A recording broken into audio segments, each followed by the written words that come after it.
Sveiki, šiandien pasigilinsime naujausius Google žingsnius dirbtinio intelekto, pasaulyje. Turim nemažai medžiagos apie Gemini pristatymus, tai vat mūsų tikslas šiandien suprasti, ką tos naujovės, ypač ta integracija į Google ekosistemą, ką jos mums visiems reiškia. Pradėkime gal nuo tų didžiausių pranešimų. Mane asmeniškai labiausiai sudomino tas vertimas realiųjų laikų per Google Meet. Aišku, kol kas tik JAV pro vartotojams anglų ispanų, bet žada plėsti. Ką manai, ar tai tikrai gali pakeisti tarptautinius susitikimus, gal net mokymosi? Taip, potencialas iš tikrųjų milžiniškas. Ne tik versle. Pagalvokime apie asmeninį bendravimą, keliones. Tai vienas tų pavyzdžių, kur DI tampa toks, beveik nematomas, bet labai naudingas kasdienybėje. Aišku, čia tik pati pradžia, bet kryptis tai labai aiški – naikinti kalbos barjerus. Dar buvo pristatytas VEO. Tas įrankis vaizdo įrašams generuoti iš teksto. Su scenomis, garsais, dialogis netgi.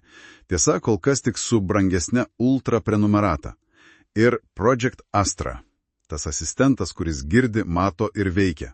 Pavyzdys su dviračio taisimu. Skamba kaip mokslinė fantastika, ar ne? Bet įdomu, kiek tai realu, kiek patikima galėtų būti pradžioj. Project Astra, sakyčiau, kol kas labiau ateities vizija. Tiesiog demonstracija, kur link einama. Patikimumas, žinoma, bus didelis klausimas. Ypač kai DI pradeda veikti fiziniam pasaulyje, ar ne? Arba valdyti kitas programas. Bet kalbant apie tai, kas arčiau realybės, tai Agent Mode Gemini viduje. Taip, Agent Mode. Suprantu, jis skirtas sudėtingoms užduotims, kaip ten buvo minėta, būsto paieška. Bet ką tai reiškia praktiškai? Kad Gemini galės pats savarankiškai atlikti kelių žingsnių procesus. Ne tik ieškoti, bet ir, veikti. Rezervuoti laiką, pildyti formas Gmail, kalendoriją. Būtent tokia idėja – autonomija atliekant užduotis. Ir čia atsiskleidžia Google strateginis pranašumas. Jų milžiniška ekosistema.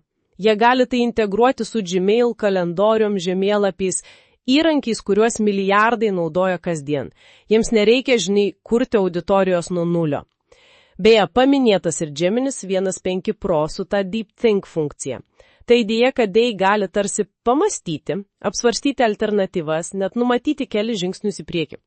Tai rodo ambicijas ne tik integruoti, bet ir, gilinti paties DI gebėjimus. Gerai. Po šitų didelių vizijų gal nusileiskime ant žemės, ką realiai galima išbandyti jau dabar. Gal net nemokamai. Šaltiniai mini tą integraciją per gmail.google.com, naudojant simbolį. Vadinasi, galima tiesiog paprašyti Gemini patikrinti kalendorių, rasti laišką Gmail, apibendrinti YouTube video. Taip, ši integracija jau veikia ir ji nemokama. Tai, labai praktiškas būdas sujungti DI su tom kasdieniam programėlėm. Pavyzdžiui, planuojant kelionę. Gali vienoj vietoj gauti pasiūlymus, tada patikrinti skrydžius per flights, rasti viešbučių žemėlapiuose ir net viską susidėlioti į planą dokumentuose. Dar minima nemokama AI studijos su tuo ekrano bendrinimo asistentu, kad gali dalintis ekranu ir gauti DI pagalbą balsų realių laikų, pavyzdžiui, su kodu ar pildant formas, skamba, tikrai naudingai, ir research funkcija, kuri analizuoja svetainės. Šaltinė net lygino su ChatGPT, esą Gemini geriau rado kažkokio kurso konkurentus, ar tai rodo, kad Gemini jau pranašesnis tam tikrose užduotise? Nebūtinai pranašesnis apskritai, bet galbūt geriau pritaikytas toms užduotims, kurios reikalauja naujausios informacijos iš interneto ir jos analizės realių laikų, kas žinoma yra Google stiprybė. O tas gebėjimas eksportuoti rezultatus tiesiai į Google Docs ar Sheets, tai irgi didelis pliusas darbo eigai. Įdomi ir ta minima simuliacijų funkcija – klausti, kas būtų jeigu. Tai toks naujas interaktyvumo lygis. Dėl privatumo, nerimas suprantamas, bet Google juk jau turi prieigą prie daugybės mūsų duomenų savo ekosistemoje. Klausimas dabar, kaip tie duomenys bus naudojami DI treniravimui ir personalizavimui. Reikia dar paminėti vieną įrankį Notebook LM. Nemokamas skirtas mokymuisi veikia ir kaip programėlė. Įkeliu dokumentus, o DI padeda juos analizuoti. Bet labiausiai, intriguoja ta garso santraukos funkcija. Du DI balsai diskutuoja apie pateiktą medžiagą, kaip podcaste. Ką tai reiškia mokymuisi? Tikrai revoliucinga, vietoj to pasyvaus skaitimo ar klausimo gauni interaktyvų formatą.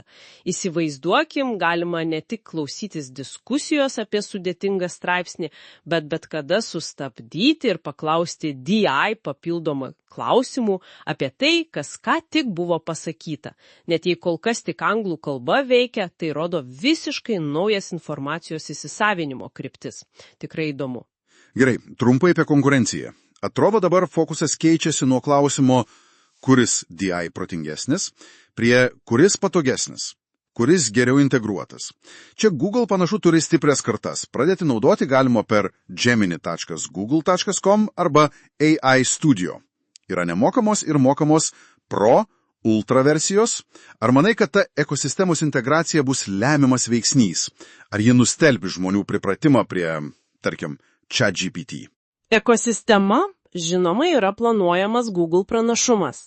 Neabejotinai. Galimybė naudoti DI tiesiogiai Gmail, dokumentuose, kalendoriuje tai labai vilioja. Tačiau įpročio galia ji milžiniška. Daugelis naudos tai, kas jiems pažįstama ir patogu, tiesiog įprasta. Perėjimas gali įvykti palaipsniui. Ypač jei Gemini integracija pasiūlus akivaizdžiai greitesnį ir efektyvesnį būdą atlikti konkrečias kasdienės užduotis, tas, kurias žmonės jau daro Google produktuose. Taigi, pagrindinė mintis turbūt tokia. Google žengia labai giliai integruodama DI į savo paslaugas. Gemini tampa ne tik atskirų produktų, bet tokių audinių įaustų į visą Google pasaulį.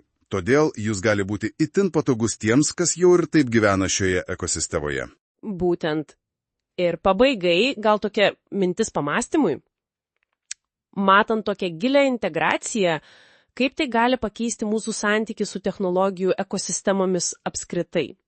Ar dar didesnė priklausomybė nuo vieno tiekėjo, kurio įrankiuose dirbtinis intelektas tampa neatsiejama dalimi, atvers daugiau galimybių, ar visgi sukurs naujų, galbūt net nematomų priklausomybių ir rizikų?